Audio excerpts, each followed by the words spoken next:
पूर्ण वर्ग संख्या को वर्गमूल बाहर करने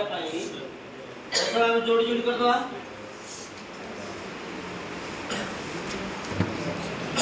प्रथम सोपान कौन कर समस्त टिके ध्यान दिखाते शंका मोचन कालांश चलती माने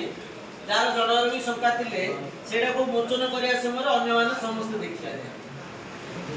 ठीक है ध्यान दे देखिया हला प्रथम जोड़ी रो पूर्ववर्ती पूर्ण वर्ग संख्या किए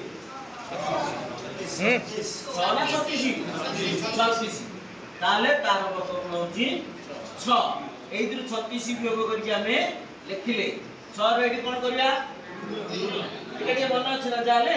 6 द्विगुण 12 लिख वर्तमान प्रथम सोपान रे कोन गले प्रथम सोपान रे कोन गले प्रथम जोड़ी रो पूर्ववर्ती पूर्ण संख्यार वर्गमूल लिखिले पूर्ण वर्ग यार 2 गुण एठारे लिखिले आ पूर्ण वर्ग संख्या को 40 रु वियोग वियोग फल पाइले 4 एति क्लियर नेक्स्ट 8 जो रहला 41 कोन करा जिवो भाग करा जिवो 12 भाग करले मात्री बढिला एबे कोन करा जिवो 69 रु 3 रो द्वंद्व जोग वियोग करबा 3 रो द्वंद्व जोग वियोग करबा 3 रो द्वंद्व जोग केते 69 रु 9 वियोग करले केते से 50 टा कोन कहबा 50 टा को कोन कहिबा संशोधित भाग्य सेही 50 को 12 रे भाग कर सर्वाधिक केते जाय परिबो ओते देखिबा 12 जो 48 बलिला 2 ए सोपान रे देखिबा 25 रु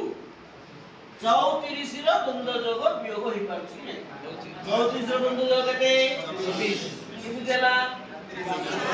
4 बार ने 24 25 रु 24 वियोग करले 1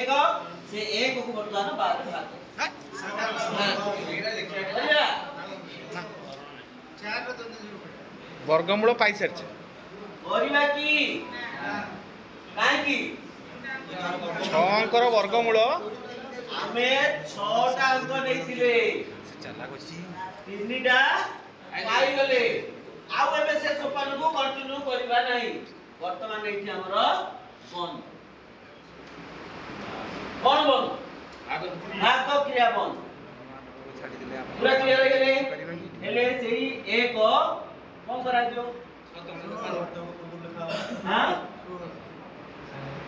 4 एठी चेक कर दो हमें 4 द्वंद्व जोग जाउछि कि नहीं जेतु पूर्ण वर्ग संख्या अछि 4 4 16 क्लियर हो गेले भाग शेष पाइले 0 6 अंक विशिष्ट पूर्ण वर्ग संख्यार वर्गमूल निर्णय द्वंद्व जोग विधि रे तीनटा सोपान रे ये क्लियर हैला वर्तमान काहार आउ एई प्रक्रिया रे शंका रही छी हाथ उठा आउ तरे क्लियर कर टिके भी जदी को स्टेप रे डाउट अछि हाथ उठा